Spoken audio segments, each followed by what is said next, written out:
You are literally conditioning your subconscious. We are literally working on the neurons to reset the 0 to 7 conditioning to scan for the positive instead of the negative. Remember, the purpose of the subconscious is to keep you alive long enough to procreate. So it's looking for risks. What we're doing is making sure that we're scanning for positive instead of negative, so those neutral events don't become negatives. And again, I'd like you to do this with me.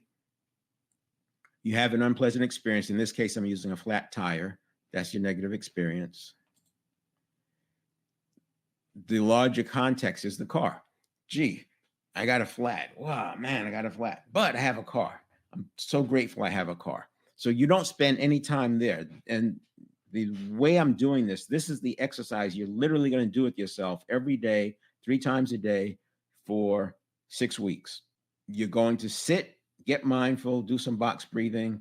It takes you less than 2 or 3 minutes.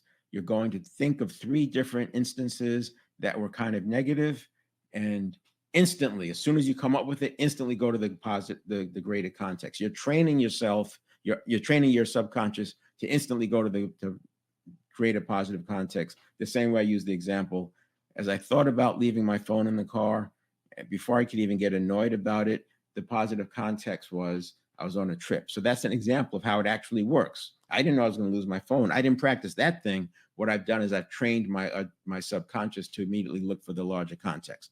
After it finds the larger context, so the having a car is the greater context, the flat tire is the negative experience.